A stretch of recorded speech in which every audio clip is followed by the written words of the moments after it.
इस वक्त मौजूद है जंतर मंतर पर। आपको पहले तस्वीरें दिखाएंगे। वीरेंद्र जरा दिखाइए किस तरीके से यहाँ पर सैकड़ों या हजारों में जो तादाद में छात्र हैं वो यहाँ पर इकट्ठा हुए हैं। इनकी डिमांड्स क्या हैं और किन मुद्दों को लेकर के यहाँ पर इकट्ठा हुए हैं आपको दिखाते हैं।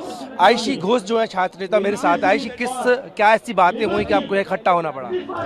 पिछले 10 साल में जब से मोदी सरकार आए हैं हमने देखा था बढ़ोतरी जो स्टूडेंट्स के स्टूडेंट कम्युनिटी है, छात्र कम्युनिटी है, जो शिक्षा का क्षेत्र है उसमें बढ़ के एक हमला हो रहा है। हम ये बात इसलिए बोल रहे हैं क्योंकि हमने देख रहे हैं लगातार निजीकरण हो रहा है, प्राइवेटाइजेशन हो रहा है। राष्ट्रीय जो शिक्षा नीति 2020 में लागू की गई है उसके तहत हम देख रहे हैं जो सार्वजनिक शिक्षा के क्षेत्र है उसको खत्म कर दिया जा रहा है। फीस बढ़ोतरी हाल ही में सिर्फ दिल्ली के अंदर नहीं, महाराष्ट्र आप चले जाइए, आप उड़ीसा चले जाइए, गुजरात चले जाइए, हर एक इंस्टीट्यूट में फीस हाइक हो रहा है। और साथ साथ हम लोग देख रहे हैं कि सबसे ज्यादा अनएम्प्लॉयमेंट रेशियो हमने इस सरकार के समय पे देखा है, हाईएस्ट देखा है। और इसलिए एम्प्लॉयमेंट गारंटी एक्ट होने की बात हम लोग कर रहे हैं। और तमाम ये सारे इश्यूज के साथ जो कैंपसेस में महिला छात्राएं हैं उनके खिलाफ जो राइजिंग वायलेंस हो रहा है, उनका जो सुरक्षा पे प्रश्न हो रहा है, सिक्योरिटी पे क्वेश्चन हो रहा है, उसको लेके भी जीएस कैच जैसे संस्थानों के कैंपसेस में होना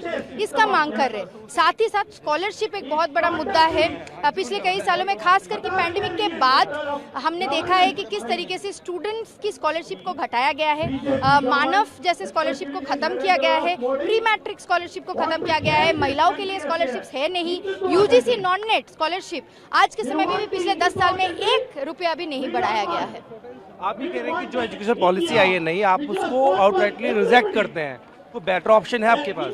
हम ऑल्टरनेटिव एजुकेशन पॉलिसी लाए हैं। भारत के छात्र फेडरेशन के तरफ से भी ये ऑल्टरनेटिव एजुकेशन पॉलिसी हमने तमाम सारे छात्र संगठन, सिटीजन्स हमारे देश के सामने, उनके सामने रखा है कि जो शिक्षा की पॉलिसी होनी चाहिए वो सबको लेते हुए होना चाहिए, सबको समझते हुए होना चाहिए और सार्वजनिक शिक्षा को और मजबूत बनाने के लिए होना चाहिए, ना कि निजीकरण को और ढकेलना चाहिए। जैसे हायर एजुकेशन फंडिंग एजेंसी हेफा जैसे संस्थानों को बनाया जा रहा है कि आज के समय पे शिक्षा संस्थान उनसे लोन लें और वो लोन कहाँ से चुकाएंगे? स्टूडेंट्स के पैसे लेके। लेकिन हम मानते हैं कि इससे क्या होगा, बहुत सारे स्टूडेंट्स जो पिछड़े तबके से आते हैं, जो गरीब परिवारों से आते हैं, जो पहले उच्च शिक्षा लेने की सपना देखते थे, आज के समय पे वो सपना नहीं देख पाएंगे। क्योंकि अब हाल ही में देखिए 2019 में चाहे वो जेएनयू हो, हैदराबाद यूनिवर्सिटी हो, पौंडीचेरी हो, हर एक जगह पे सालाना खर्च लाखों के ऊपर हो गया था और बहुत सारे छात्र इस हालात में थे कि उनको शिक्षा छोड़ना पड़ता। वो हमारी ताकत थी यूनाइटेड छात्रों का कि हमने इस सरकार को बोलने के लिए और इस बात को मनवाने के लिए मजबूत किया कि नहीं,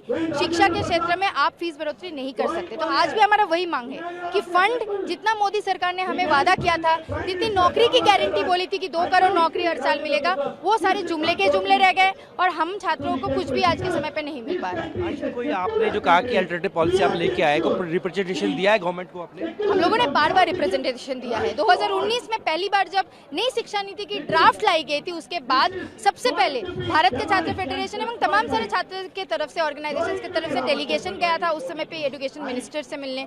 उसके बाद लगातार प्रोटेस्ट हुई है, लगातार मेमोरेंडम्स दिए गए हैं, ज्ञापन दिया गया है। लेकिन उसके बावजूद पैंडेमिक के दौरान जिस समय पे एक महामारी चल रहा था देश के अंदर, सरकार ने चुना कि उनको एक शिक्षा नीति को पास लागू करवा देना चाहिए, जिस समय पे हमारा देश के छात्र जूझ रहे थे कि वो सर्वाइव कैसे कर पाएंगे।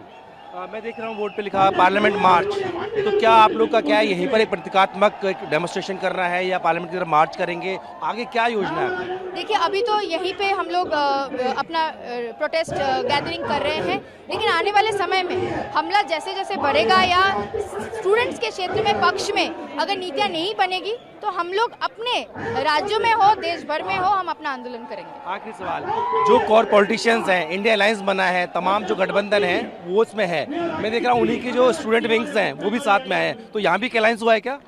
ऑफ कोर्स, क्योंकि हम मानते हैं इस समय पे शिक्षा पे हमला है और जो लोग इस बात को मानते हैं, चाहे हमारी विचारधारा अलग हो, हम इस बात को जरूर मानते हैं कि शिक्षा को बचाने के लिए हम सारे छात्र संगठन है, शिक्षा के लिए हम छात्र राजनीति करते हैं। तो आज अगर शिक्षा नहीं नहीं बच पा रही है, तो ये हम सब पे हमारी रिस्पॉन्सिबिलिटी है, हमारा दायित्व है कि हम सब कोई आए और शिक्षा को बचाएं। लेकिन बाकी जो स्टूडेंट विंग्स हैं उनका साथ आपको सबका नहीं मिल रहा है। हम सबके अपील कर रहे हैं, कोई भी छात्र संगठन हो, हम मानते हैं कि एस छात्र होने के नाते हमारा रिस्पॉन्सिबिलिटी है कि हम छात्र संगठन होके छात्राओं को जो हक है उनको बचाएं, हमारी शिक्षा क्षेत्र को बचाएं। तो जिस तरीके से देखा गया इंडिया अलायंस बना, तमाम जो बीजेपी की विरोधी पार्टियां हैं, एनडीए की विरोधी पार्टियां, वो एक साथ आई।